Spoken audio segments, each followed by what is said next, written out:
আসসালামু আলাইকুম সকলকে নতুন আরও একটি ভিডিওতে স্বাগত জানাচ্ছি। আমি ফিশারম্যান শহীদ সর্দার। ভিউয়ার্স, আমরা যেই ফিশিং ভিডিওগুলো দেখাই আপনাদেরকে, আমার বেশিরভাগ ভিডিওতে আপনারা দেখবেন আমাদের যে জাহাজগুলো, এই জাহাজগুলোর সিস্টেমটা এরকম যে ব্রিজ রুম হচ্ছে সামনে এবং মেইন ডেক সেটা হচ্ছে জাহাজের পেছনে, মানে সামনে ব্রিজ রুম, পেছনে হচ্ছে মাছের কাজ করে যে ডেকগুলো, এরকম সিস্টেম। তবে আজকে আমি আপনাদেরকে যেই জাহাজটার একটা ভিডিও দেখাতে চলেছি, এটা মূলত সামনে ড্রাকালা একটি জাহাজ, আর এটার ব্রিজ রুম হচ্ছে পেছন সাইডে। তো এগুলোর সিস্টেমটা অনেকটা অন্যরকম। তো এই ধরনের জাহাজের ভিডিও আমার পেজে খুবই কম। তো আমি এই জাহাজে কিভাবে জাল তোলে এবং তারা কোন প্রক্রিয়ার মাধ্যমে জাল তোলে সেই বিষয়গুলো আমার এই ভিডিওতে তুলে ধরবো। তো ভিডিওটা একটু লম্বা হতে পারে, কারণ সমুদ্র থেকে জাল তোলা অনেক লং টাইম প্রসেস। তো ধৈর্য সহকারে দেখবেন। ভিউয়ার্স, আপনারা দেখতে পাচ্ছেন তারা কিন্তু স্ট্যান্ড বাই দিয়েছে এবং অলরেডি সমুদ্র থেকে জাল তোলা শুরু করেছে। তো আপনারা দেখতে থাকুন। এখন ওয়াইর উঠতেছে, আস্তে আস্তে টল উঠবে, জাল উঠবে, তারপরে মাছ উঠবে। আপনারা মনোযোগ দিয়ে দেখতে থাকুন। ভিডিওটা আশা করি অনেক সুন্দর হবে। তো সবাই দেখতে থাকুন।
ভিউয়ার্স, আমি এই জাহাজটিতে 2 দিন ছিলাম। এই 2 দিন থেকে আমি যতটুকু রিয়ালাইজ করছি, তাতে আমি বুঝতে পেরেছি যে এই জাহাজের নাবিকরা অনেক কষ্ট করে কাজ করে। তারা দেখুন অল্প একটু জায়গার ভিতরে দাঁড়িয়ে তারপর সমুদ্র থেকে জাল তুলতেছে।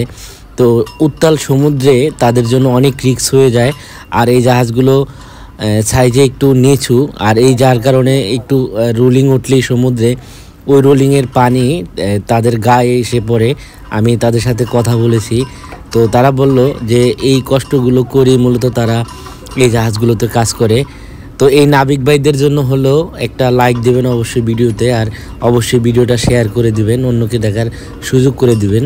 দেখুন তারা কতটা কাছে দাঁড়িয়ে, জাহাজের একদম কাছে দাঁড়িয়ে এই কাজগুলো করতেছে। এটা কিন্তু অনেক রিস্কি, যদি সমুদ্র উত্তাল থাকে তাদের জন্য অনেক রিস্ক হয়ে যায়। তো দেখুন এখন তারা আস্তে আস্তে জাল তুলতেছে, একটু পরে মাছও তুলবে। আমি আপনাদেরকে সব দেখাবো ইনশাল্লাহ।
জাল তোলার কাজ প্রায় শেষের পথে। এখন মাছগুলোকে সামনে নেওয়ার পালা।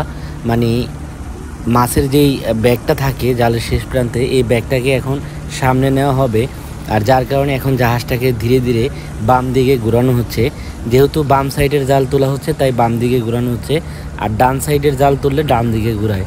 তো এখন বাম দিকে ঘুরিয়ে এই ব্যাগটাকে একদম সামনের অংশ নিয়ে আসা হবে এবং এখান থেকে উইন্স ইঞ্জিনের সাহায্যে মাছগুলোকে সামনের ডেকে উঠানো হবে, যেমনটা আমাদের জাহাজে আমরা করে থাকি, যে সাইড দিয়ে এই উইন্সের সাহায্যে মাছগুলো ডেকে তুলি, ঠিক ওরকমটাই। কিন্তু এটার প্রসেসটা একটু ভিন্ন রকম, আর এটার জন্য একটু সময়ের প্রয়োজন। তো ভিউয়ার্স, আপনারা দেখতে থাকুন কী মাছ ওঠে, আমি আপনাদেরকে দেখাবো।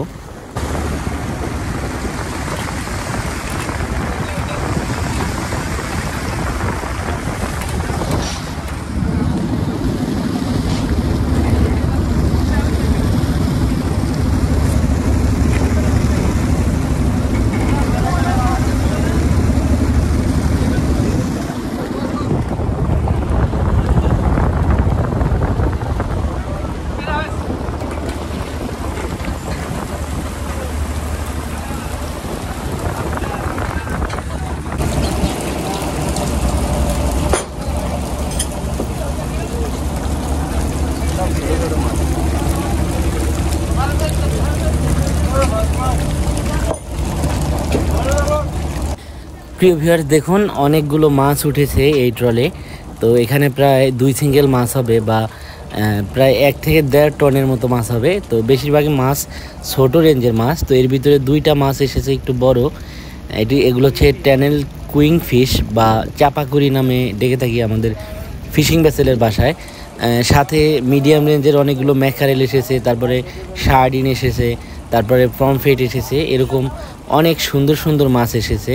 তো এই এতগুলো মাছের ভিতরে আমার কাছে 2টা মাছ বেশি নজর কেড়েছে। সেটা হচ্ছে এই যে চাপাকুড়ি বা কুইং ফিশ। 2টার 2 কালার দেখুন, একটা একটু হলুদ বর্ণ আর একটা একটু সাদা বর্ণ, কিন্তু দুটোটা মাছই দেখতে অসাধারণ ভিউয়ার্স। তো দেখি আরও কী কী মাছ এসেছে একটু কাছ থেকে আপনাদেরকে দেখাই। যেমন এই বাস্কেটে আপনারা দেখতে পাচ্ছেন মিডিয়াম রেঞ্জের কিছু ম্যাকারেল, তারপরে সিলভার পমফ্রেট, তারপরে এখানে আছে চাপিলা মাছ, তারপরে মিডিয়াম রেঞ্জের ছুরি মাছ, ম্যাকারেল, তারপর কিলশ্যাট, এই যে রূপচাঁদা, চৈকা। তো এরকম অসংখ্য সুন্দর সুন্দর মাছ এসেছে। আমি আশা করছিলাম আরও বেশি মাছ আসবে। তো যাই হোক, মহান আল্লাহ পাক যাই দিয়েছে আলহামদুলিল্লাহ, শুক্রিয়া। রিজিকে যা ছিল, দেখুন মাছগুলো একেবারে জীবিত ডেকে খুব সুন্দরভাবে লাফালাফি করতেছে। তো এই ছিল ভিডিও। সবাই ভালো থাকবেন। আসসালামু আলাইকুম।